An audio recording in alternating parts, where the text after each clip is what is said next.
বাবাজি, আমার কাছে সুন্দরের সংজ্ঞাটা আলাদা।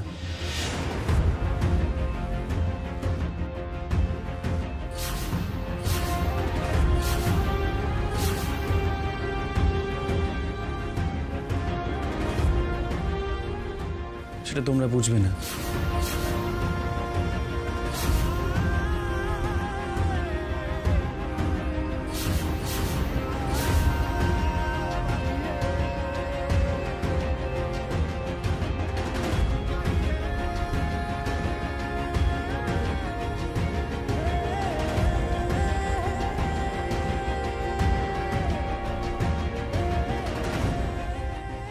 তো তার মানে আমায় আগলি বলল? ও বলল আমি সুন্দর নই? কি আছে ওই কাজের মেয়েটার মধ্যে যে আমাকে তাচ্ছিল্য করে তৃপ্ত ওকে ইম্পর্টেন্স দেয়? নয়ন ফুলগুলো নিয়ে কি করলে আমি দেখে এসেছি। কি? ফুলগুলো নোংরা ফেলার জায়গায় ফেলে দিল, কিন্তু অদ্ভুত ব্যাপার, তারপর গাড়িতে করে কোথায় যেন চলে গেল। গাড়িতে করে চলে গেল মানে? কোথায় গেল? কেন কেন গেল? আমি কি করে জানবো? নয়নের কথা বাদ দে, কিন্তু তোকে ঠিক মতো করে বুঝতে পারছি না। কি করছিস, কি চাইছিস, সবটাই কনফিউজিং লাগছে আমার। আর বাইরে তুই নয়নকে ফুলটা ফেলতে কেন বললি? আর ওকে থেকে ভয় পাচ্ছিলি কেন তুই? দাদা দাদা আমি তোকে বলবো সব, কিন্তু এখন নয়, পরে। শোন, তুই আজ রাতটা এখানেই থেকে যা, বুঝলি? অনেক অঙ্ক মেলাতে হবে ওই নয়নের ব্যাপারে।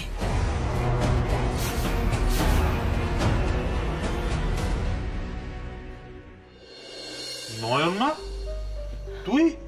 আয় ভেতরে ভেতরে। কি রে, কি হয়েছে এত রাতে একা? তুই আমাকে বলবি তো? হ্যাঁ, আমি পৌঁছে যেতাম। না না, আমি আসলে একা আসিনি পুলিশ বাবু, আমার সাথে ছোট ঠাকুরপো এসেছেন। ও হ্যাঁ, আয় ভেতরে, এসো এসো এসো বাবা, এসো ভেতরে ভেতরে ভেতরে। কি ব্যাপারটা? হ্যাঁ, তোর হাতে ফুল কেন? এই জন্য তো এখানে এলাম পুলিশ বাবু, অনেক কষ্টে এই ফুলগুলো এনেছি পুলিশ বাবু। মানে এসব কি বলছিস তুই? কাল থেকে এই ফুলগুলো আমাকে তাড়া করে বেড়াচ্ছে গো, আমার হাতে যে বেশি সময় নেই। আপনি একবার এই ফুলগুলো পরীক্ষা করে দেখে আমাকে একটু বলুন তো, যে এই ফুলগুলোর মধ্যে কি এমন আছে যা মানুষের ক্ষতি করতে পারে? এ আবার কি কথা? ফুলে কি থাকবে যেটা মানুষের ক্ষতি করবে? সেটাই তো জানার খুব দরকার গো পুলিশ বাবু, একটিবার পরীক্ষা করে দেখুন নে। আচ্ছা ঠিক আছে ঠিক আছে, আমাকে ব্যাপারটা একটু ভালো করে বুঝতে হবে তো। তুই আগে বস তো, আয় আয়, এসো বাবা, বসো বসো বসো বস বসো বাবা।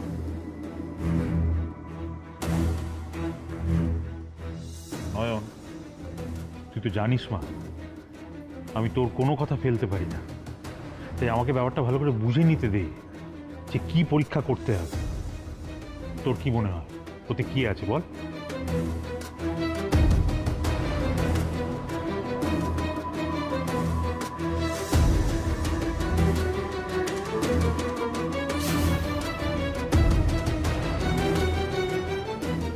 ফুলের গন্ধ, মরার গন্ধ পাচ্ছ নয়ন?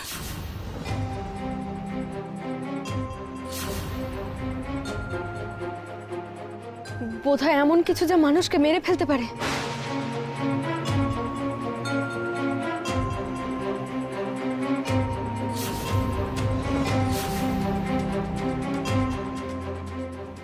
কে দিয়েছে এই ফুল?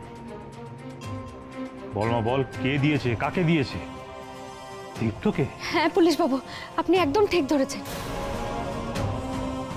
আমি তো তাই জন্যই এলাম এখানে আপনার কাছে। আপনি একবার ফুলটা পরীক্ষা করে দেখুন নে। যদি আমার ভাবনা ভুল না হয়, তার মানে এই ফুলের মধ্যে এমন কিছু আছে যা মানুষকে মেরে ফেলতে পারে, তাহলে তাহলে একজনের নয়, দুজনের বিরুদ্ধে হওয়া ষড়যন্ত্রের হদিশ পেয়ে যাব আমি।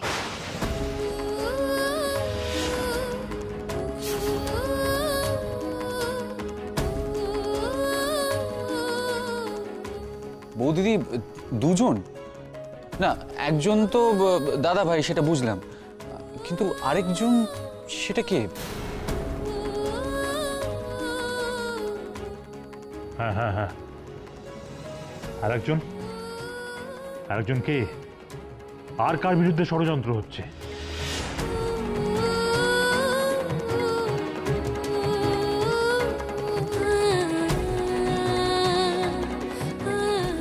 আপনার অবস্থাটা আমি হয়তো কিছুটা বুঝতে পারছি দাদা,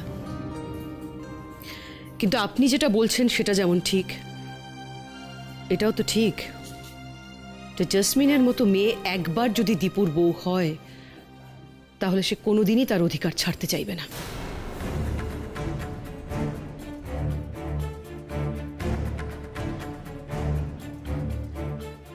বাবা, কাকিমণি একদম ঠিক বলছে, কিন্তু তুমি জানো না ও সাংঘাতিক মেয়ে, সারাক্ষণ মাথায় বদমাইশি বুদ্ধি, যাকে বলে জেলাস ইরিটেটিং টাইপ, জানো তো। আর ও বন্ধুকে প্রচন্ড হিংসে করে, ওর মাথায় সারাক্ষণ জেলাসির কারখানা। আর যখনই দাদাভাইয়ের বন্ধুকে কাছাকাছি দেখে না, তখনই পুটুস করে। রঙ্গনা,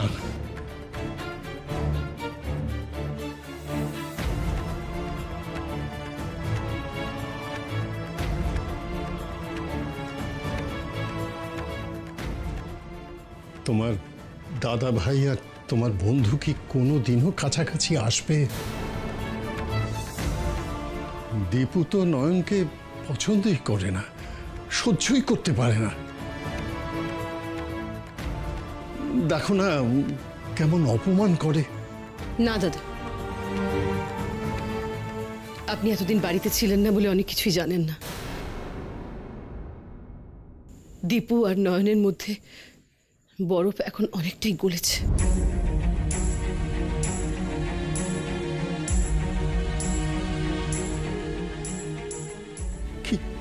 কি বলছো প্রতিমা?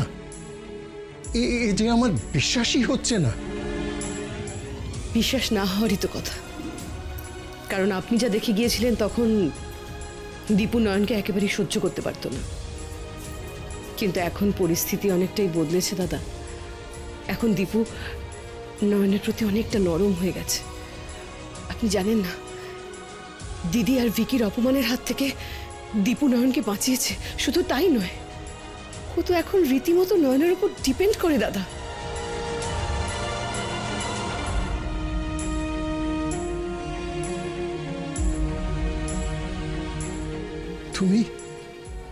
তুমি সত্যি বলছো প্রতিমা?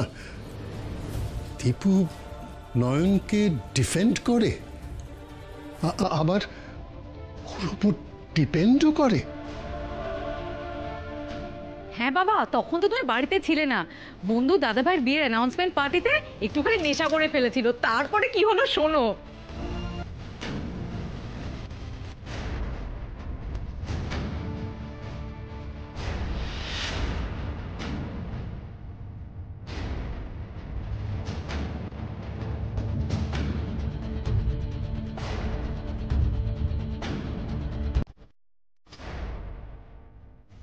নয়ন আজকে রাতটা এখানেই থাকুক।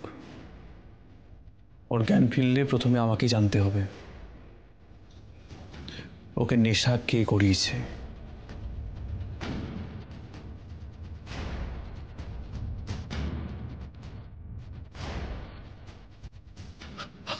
আমি তো ভাবতেই পারছি না। হ্যাঁ বাবা, ওদের মিল হবে, খুব শিগগিরই ওদের মিল হয়ে যাবে। আর এইটুকু গ্যাপ আছে, টাকা টাকা এইটুকু, তারপরে দেখবে ওদের মিল হয়ে যাবে, আর কেউ ওদের কোনোদিন আলাদা করতে পারবে না। তাহলেই বলুন দাদা, এই মিলটুকু যদি ওদের হওয়ার থাকে তাহলে সেটা কি আমরা হতে দেব না? চুপ করে থাকিস না, বল আর কার বিরুদ্ধে ষড়যন্ত্র হচ্ছে বল। আজ আমি আসি পুলিশ বাবু। হ্যাঁ, এমনিতে অনেকটা রাত হয়ে গেছে। ঠাকুরপো চলো। না না বৌদিদি, আমি বলছি উনি যে প্রশ্নটা করলেন সেটার উত্তরটা দাও। মানে বলছি তো ছোট ঠাকুরপো, অনেকটা রাত হয়ে গেছে, এমনিতে বাড়িতে কাউকে কিছু বলে আসেনি, চিন্তা করবে তো। আপনি চলুন চলুন দেখি। হ্যাঁ মানে দাঁড়া,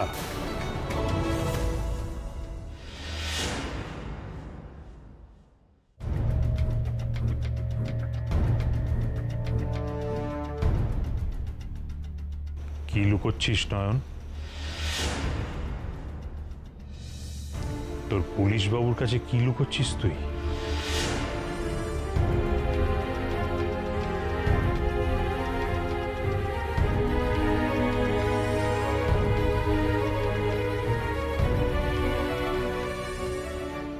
বলবি না তো? বেশ, তুই যদি তার নামটা আমাকে না বলে এখান থেকে বেরিয়েছিস, তাহলে আমি ভাববো যে তুই আমাকে তোর নিজের কেউ বলে ভাবিস না।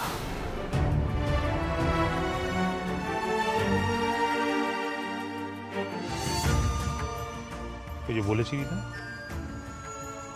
যে পুলিশবাবু তুমি আমার বাবার মতো, সেটা তুই তোর মন থেকে বলিসনি। না না পুলিশবাবু, আমি যা বলেছি মন থেকেই বলেছি। বিশ্বাস করুন, মন থেকে ছাড়া আমি কথা বলতে পারি না। তাহলে বল কে সে? তৃপ্ত ছাড়াও কার বিরুদ্ধে ষড়যন্ত্র হচ্ছে? বল মা, বল।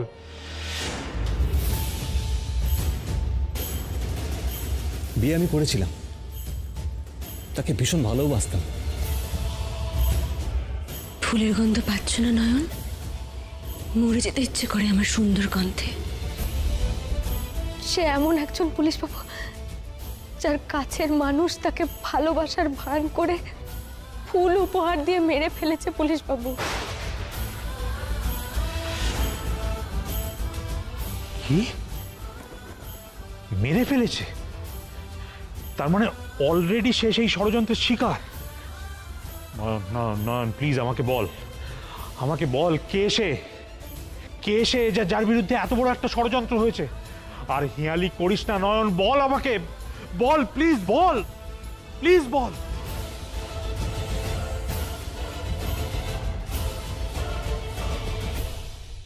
একটা কথা আপনি ভেবে দেখুন দাদা, যে বা যারা দীপুর ক্ষতি চায় তারা একদিন না একদিন তো নয়নের কাছে ধরা পড়ে যাবেই। এতটা শিওর তুমি কি করে হচ্ছ প্রতিমা?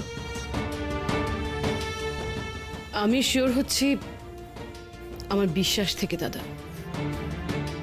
নয়নটা যে দীপুকে প্রাণ দিয়ে ভালোবাসে, আর আমি জানি ওর ভালোবাসার জোরেই দীপুকে রক্ষা করবে। যারা দীপুর ক্ষতি করতে চায় তারা একদিন না একদিন তো ধরা পড়বেই, আর তখন তো দীপুর বিপদ কমবে। কিন্তু তখনও তো নয়ন কাজের লোক হয়েই থেকে যাবে দাদা।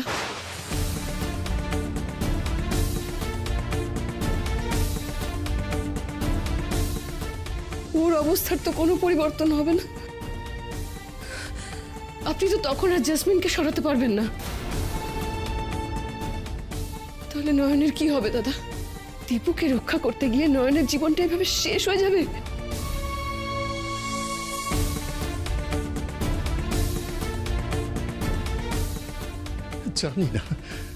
জানি না, আমি জানি না। সবকিছু আমি ঠাকুরের হাতেই ছেড়ে দিয়েছি।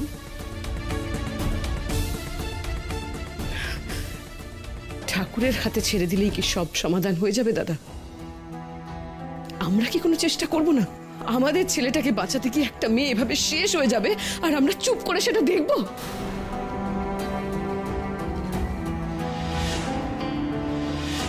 আপনি বলুন না দাদা, আমাদের কোনো দায়িত্ব নেই নয়নের প্রতি?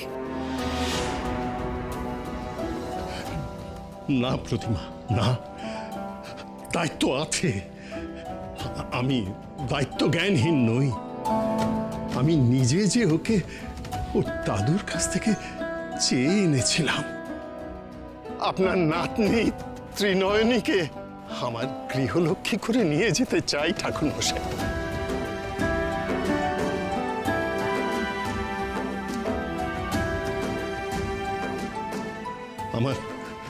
আমার তো দায়িত্ব আছে নয়নের প্রতি। কিন্তু বিশ্বাস করো, আমি কোনো পথ খুঁজে পাইনি। তাই বাধ্য হয়ে ঠাকুরের হাতে ছেড়ে দিয়েছি। তিনি মঙ্গলময়, তিনি যা করবেন নিশ্চয়ই ভালোর জন্যই করবেন। আর সেই আশাতেই আমি বুক বেঁধেছি। তুমি জানো, এই কদিনে আমি যেখানে যেখানে দীপুর মেয়ের খোঁজ করতে গিয়েছি, সেখানেই কিন্তু আমি নয়নের নামে পুজো দিয়েছি। বেনারসের বিশ্বনাথ মন্দিরেও পুজো দিয়েছি আমি।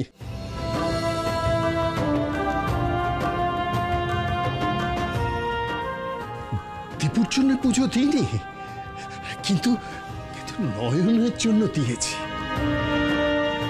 হয়তো নয়ন ভুল বুঝেছে আমাকে, হয়তো তোমরা সকলেই আমাকে ভুল বুঝছো, কিন্তু সব সময় মনে মনে ভেবেছি যে দীপুর জন্য তো নয়ন আছে, কিন্তু নয়নের জন্য কে আছে?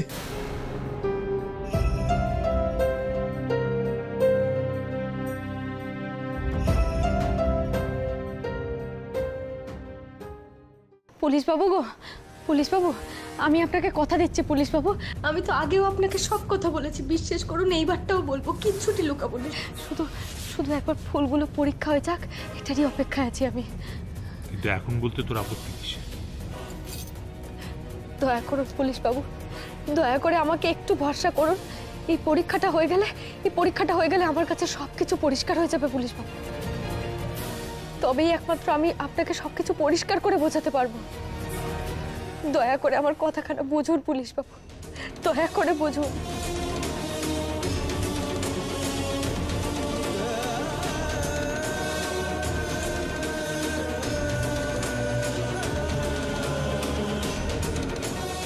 জেসি, জেসি তুই কিন্তু কিছু লুকোচ্ছিস আমার কাছে।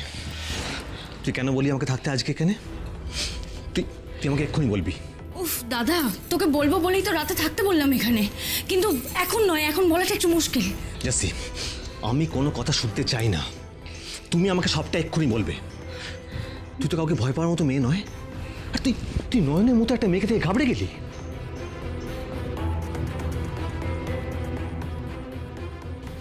তোর মুখটা না পুরো ফ্যাকাশে হয়ে গেছিল, আর তুই কেন বললি যে ওকে নিয়ে অনেক হিসেব মেলাতে হবে? কি হয়েছে I want to know right now. দেখ, কিছু না কিছু গন্ডগোল তো একটা নিশ্চয়ই আছে। আমার তো মনে হয় নয়ন। জেসমিন, জেসমিন এদিকে এসো প্লিজ। দাদা, এখন মিসেস বাসু একবার ডাকছেন, আমি আসছি। হ্যাঁ আরে জেসি, জেসি, জেসমিন কোথায় তুমি?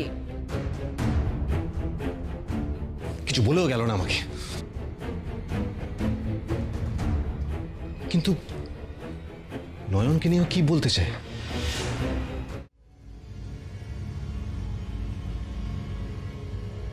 জেসমিন, তুমি কিছু একটা করো প্লিজ। আমার দীপুর কথাবার্তা হাবভাব কিন্তু ভালো লাগছে না। নয়নের প্রতি একটু বেশি কনসার্ন হয়ে পড়ছে। নয়নকে খুঁজে বাইরে চলে গেল। মনে রেখো, আর কিন্তু জাস্ট একটা দিন বাকি আছে বিয়ের। তুমি কি এগুলো মেনে নিও না। She is dangerous. এই একদিনের মধ্যে ও খেলা ঘুরিয়ে দিতে পারে, আমরা কিন্তু কিছু করতে পারবো না। You are right Mrs Basu, Nayan সত্যি খুব ডেঞ্জারাস। ঠিক আছে, আমি দেখছি দীপ্ত কোথায় গেল।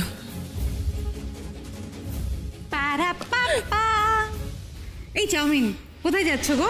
চায়না? হোয়াট? চায়না? হ্যাঁ, এতে অবাক হবার কি আছে? Chowmein is made in China, তাই আমি ভাবছি তুমি দেশে ফিরে যাচ্ছ।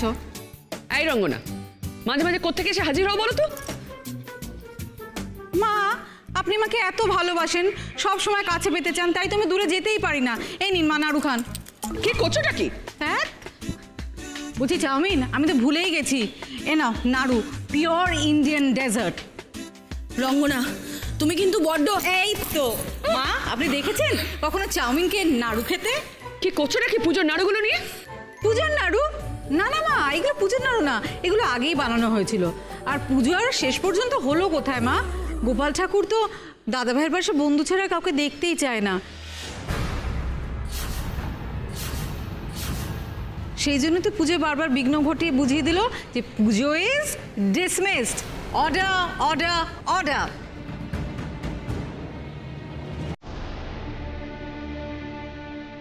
রঙ্গনা যতই বোকা বোকা কথা বলুক, কথাটা কিন্তু সত্যি বলেছে। পুজোতে কিন্তু সত্যিই খুব বাধা। না মিসেস বাসু, পুজো হোক বা বিয়ে, দুটোর একটাতেও আমি বাধা পড়তে দেব না। নয়নকে আমি কিছুতেই জিততে দেব না। This is my prestige fight. নয়নকে ওর অকাতটা বুঝিয়ে দেব যে ও আমার কাছে কিচ্ছু না।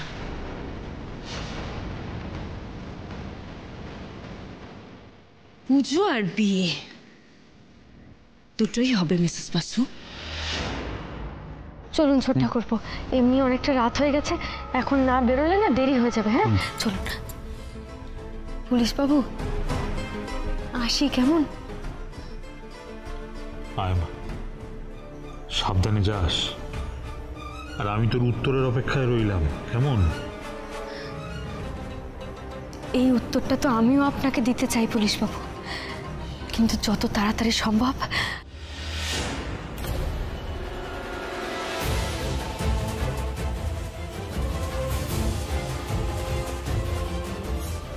আমাকে এই ফুলগুলোর গন্ধের রহস্য জানাবেন পুলিশ বাবু।